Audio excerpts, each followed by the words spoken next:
Pleased to welcome now on the Newsline a return guest to the program. He is Will Hild. Mr. Hild is Executive Director at Consumers Research. You find them online at consumersresearch.org. Mr. Hild, good morning, and thank you for taking the time, sir. Great to be with you. Tell us about Consumers Research for those who are not aware. Who are you folks, and what do you do? Certainly. Well, we're the nation's oldest consumer protection organization, founded in 1929. And we have a 90-plus year pedigree of looking out for consumers in the marketplace and amplifying their voice as they respond to consumer issues with companies. And so that's sort of what we've been focusing over the last 5 years especially, is pushing back against woke capitalism and all the myriad ways in which corporate America seems to be more focused on serving woke politicians and even crazed woke activists rather than serving the consumers with the best quality goods and prices that they can muster. And beyond that, if these are publicly traded companies, if they are not maximizing shareholder value, well, then they're violating the law, are they not? 100%. That is their main focus, is supposed to be returning value to shareholders by serving their consumers. And that's one of the real tragedies of this, is that every single person related to the marketplace is made worse off by woke capitalism. The consumers are made worse off because they're not the focus that the corporation is trying to serve anymore. The shareholders take a bath because the focus isn't on making money anymore. And even people inside the companies, a lot of what woke turns out to be is an excuse to discriminate against people based on their race and sex. I don't think anybody wants that to happen to them. So people, served by the company, people who are supposed to own the company and make money, and people who work inside the company are all made worse off. The only people who benefit from this DEI, ESG, woke capitalism grift are the grifters. They're the people who serve in these DEI departments and have a job when they shouldn't, because really they don't add anything to the bottom line of these companies except distraction and bad treatment of their employees. You folks at Consumer Research issue a series of woke alerts. Tell us what those are and how folks can get those into their inbox or where they are online when we're not here to tell them about it on the radio. Absolutely. Well, our woke alert system is a once weekly text message based system that you can sign up on our website at consumersresearch.org. Right there at the top, there's a button called for woke alerts. We promise we won't flood your phone with text messages. There's a way for us to communicate when companies are doing something particularly egregiously woke, and also to arm you with the information, but also the contact information to contact these companies. One of the things I think people mistake when they see a company going woke is they say, well, I just won't shop there anymore. And that's fantastic. We support that. That's using your wallet to vote your values. But you shouldn't give up your voice as well. One of the reasons that the left has been so successful, even with a tiny, tiny minority, I mean, look at the positions that they've moved corporations left on. It's not been things where they had a majority support. But they use their voice. They will constantly communicate with the company, protest the company, attack the company, and say, you don't do what we say, you're never going to hear the end of us. And we have to, as consumers who want these corporations to go back to just focusing on serving us, we have to do the same thing. And so all of our woke alerts don't just come with a list of bad things that get you all angry. They give you something you can do, either an email or a phone number, to call the companies and say, I don't like what you're doing, whether it's discriminating against your employees based on race and sex, like many of the companies in our recent woke alert, or if it's pushing transgender ideology on kids as young as 5, as State Farm was doing at one point when we put down a woke alert about them. It gives you a way to help push back. And so that's really what's made these campaigns so successful. It's not just our organization. It's the fact that consumers, we have over 100,000 people who've signed up for these. And so when we put out a woke alert, these companies know it. Their phone lines light up, and we often see change immediately. Will Hild is Executive Director at Consumers Research. Consumersresearch.org is the website. He's kind enough to join us live on News Talk 1540 KXEL.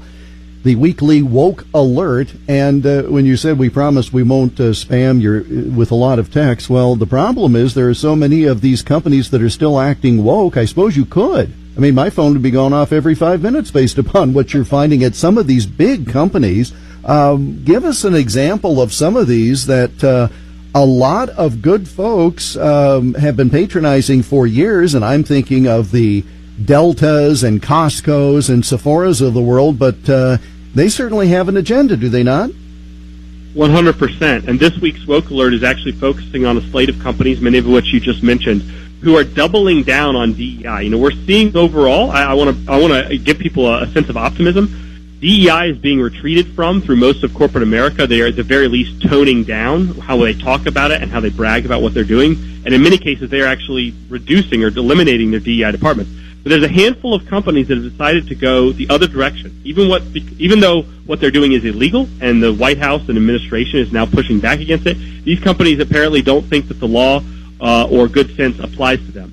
And so we have 5 companies this week: Delta, Apple, Costco, Microsoft, and Sephora, the makeup company, who've all in different ways doubled down on DEI and are pushing even harder on race and sex-based bean counting. They look, Delta, for example, you can see the racial makeup of their company. That's not something I've ever thought to check on a company. I don't care about it. I don't really care whether the person serving me or flying the plane is a specific skin color or sex. I want to know that they are good at their job and I'm going to get where I'm going to go. And I don't want a company focusing on that. I want them focusing on find quality people to run the airline at every level, regardless of race. But that's a company, for example, that's a bean counting. You can go on their website and it'll tell you the race and ethnicity. And they talk about trying to become a more diverse company, which, as we all know, is just a byword for reducing the amount of white employees.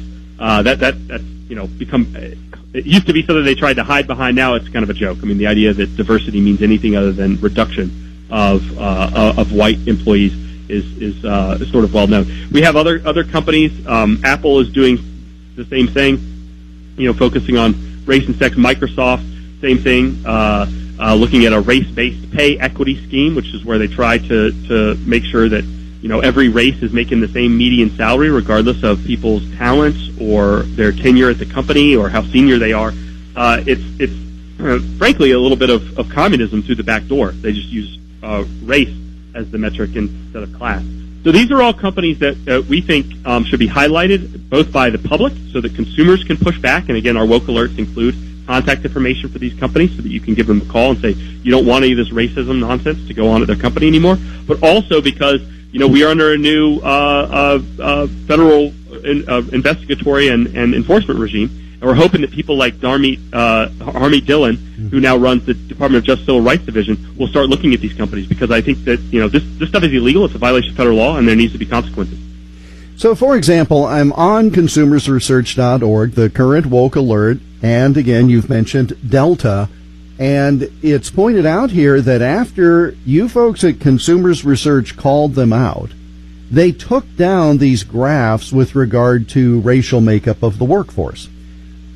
Did they take action to actually change policy, or are they going underground, do you think? Well, that's a great question, and I think it's a mixed bag with a lot of these companies. With Delta, I obviously think it's just because they just deleted the website because we called them out for it. Mm-hmm. Some of the other companies, we had a woke alert a couple weeks ago that called out companies who changed the name of their Department of DEI to simply the Department of Belonging. They didn't change any personnel. Some of the stock photos on their pages stayed the same. They just did like a Control F, find and replace for DEI and change it to belonging. So some of these companies are doubling down by just trying to go underground, like you said. And I think overall that is a corporate strategy that we're seeing, and why it's so important that we keep the pressure on. We don't want people should not have the false understanding that because Donald Trump is in the White House and they did a bunch of incredible, great executive orders against DEI, that means it's the end of it. A lot of these companies think that they can just wait him out, do 3.5 years. Hopefully, they'll hope for them that there's a Democrat in the White House that won't come down on this stuff. So that's why we're keeping the pressure on, and why it's so important that during this environment, while we have an enforcement mechanism in place at the federal and often state levels, that we highlight this. And what we really need are some lawsuits. And so we're hoping that state AGs and of course the Department of Justice will come down on some of these companies if we can help highlight for them where the real problems are. Obviously, reverse discrimination, as it was once known, that is not legal. There are various things in the president's executive order, as you mentioned, that makes this preferential hiring just very clearly illegal. The bottom line, though, is a company can run its operation essentially however it wants to run it without being discriminatory. And so if they want to set certain goals, if they say that we believe in these ideals, They can do whatever they want, correct, so long as they are not violating fiduciary duty to shareholders or overtly discriminating based upon what we used to call in law school a traditionally disadvantaged class.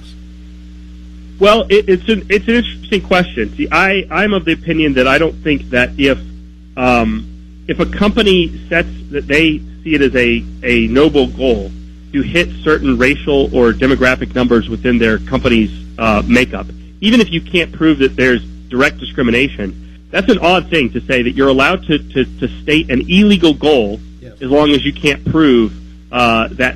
I think there's an issue with shareholder supremacy there. They violated the fiduciary duty. If I said I had a department, I run a corporation, I'm a CEO, and I had a department of murder.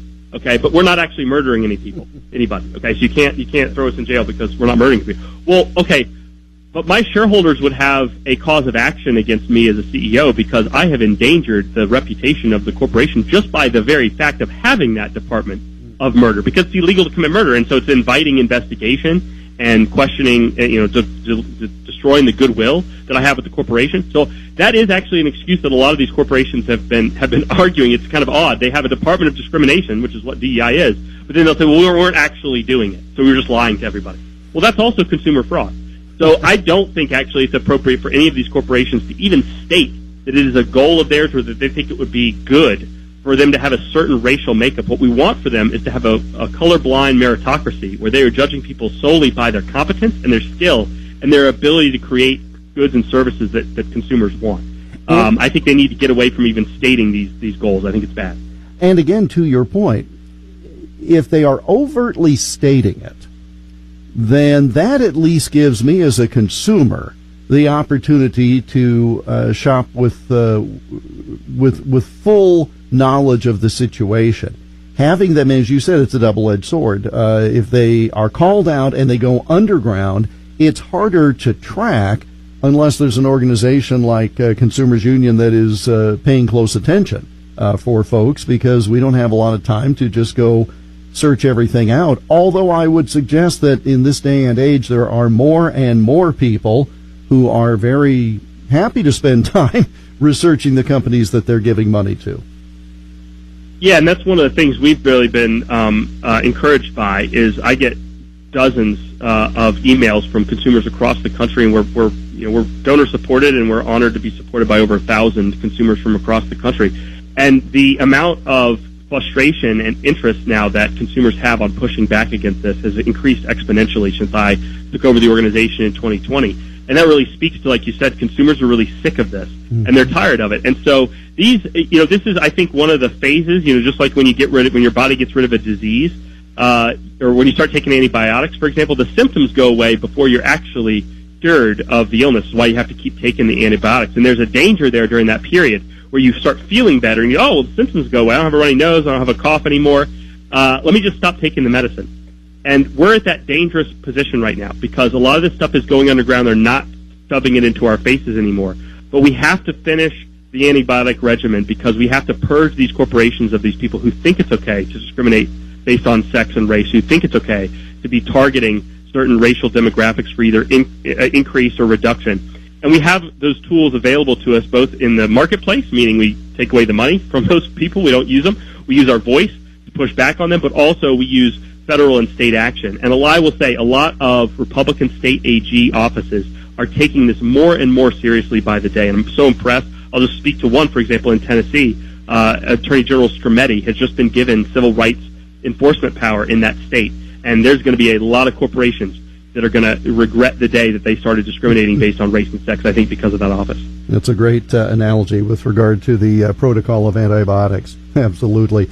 Will Hild, Executive Director, Consumers Research. Sign up for the weekly Woke Alert at consumersresearch.org. Always a pleasure to speak with you, sir. Thanks for making it work today, and we'll talk again soon. Thanks so much for having me. It was